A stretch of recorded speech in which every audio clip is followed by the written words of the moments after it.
আসসালামু আলাইকুম। আশা করি সবাই ভালো আছেন।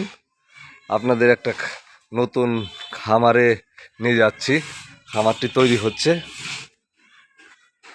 এই যে খামার, এই যে আমাদের একটা চাচা, ওয়াসিম চাচা, আর এটা হলো আমার মনসুর চাচা। এটার কাজ করতেছে খামারের। দেখেন গরুর খামার, খামারটা অনেক সুন্দরই হচ্ছে। এই যে দেখেন, মানে সিস্টেমটা ভালো করছে। এখানে গরুর খাবারের জন্য একটা ব্যবস্থা রাখছে, আর এখানে ছোট একটা রাখছে, এটা পানি দিবে। আর এখানে একটা খাবারের, মানে দুইটাই একটার মধ্যে পানি খাবে। আর এখানেও দুইটাই একটার মধ্যে পানি খাবে। দেখেন ওই পাশে এক গরু থাকবে ওই পাশে, আর এই পাশে এটা পানি, আর এটা হলো গরু। এই দুইটাই এটা থেকে পানি খাবে, আর এটার মধ্যে খাবার থাকবে। সিস্টেমটা ভালোই। আর যে এই পানিটা নিষ্কাশনের জন্য এখানে একটা বোতল দেওয়া হয়েছে। বোতলের মুখা খুলে দিবে, পানিগুলো সব বের হয়ে যাবে, আর পরিষ্কার করার সমস্যা থাকবে না।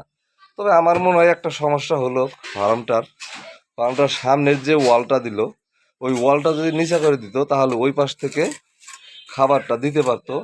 হ্যাঁ, খাবারের পাত্রটা পরিষ্কার করতে পারতো, একটা সেফটি থাকতো। কিন্তু এখন একটু আনসেফটি হয়ে গেলো। সামনে দিয়ে খাবার দিতে হবে, হ্যাঁ, চারিটা পরিষ্কার করতে হবে। কিছু গরু তো ষাঁড় গরু থাকে, গুতাই না গরু থাকে, তারা ইচ্ছা মতো গুতাইয়ে দিবে। ফ্লোরটাও এখনো তৈরি হয় নাই, বালি ফেলছে। ফ্লোরটা কিন্তু ঢাল কিন্তু দিতে হবে, ঢাল না দিলে কিন্তু হবে না চাচা, ঠিক আছে?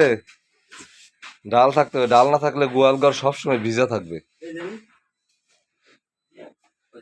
একটু ডাল থাকবে, আর ওদিকের পানিটাও যেন আবার থাকে, যে দিক দিয়ে পানিটা বাইরে চলে যাবে, হ্যাঁ, ওই পাইপটার ওখানে যেন নিচে থাকে, পানি যেন জমে না থাকে।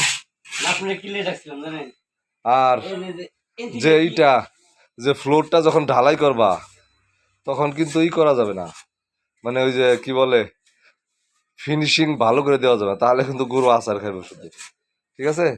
যাক, আমাদের এই চাচা আর ওই চাচা খুবই অভিজ্ঞ, তারাই এই কাজটা করছে। ভিডিওটি যারা যারা দেখছেন শেয়ার দিবেন। আসসালামু আলাইকুম, আল্লাহ হাফেজ।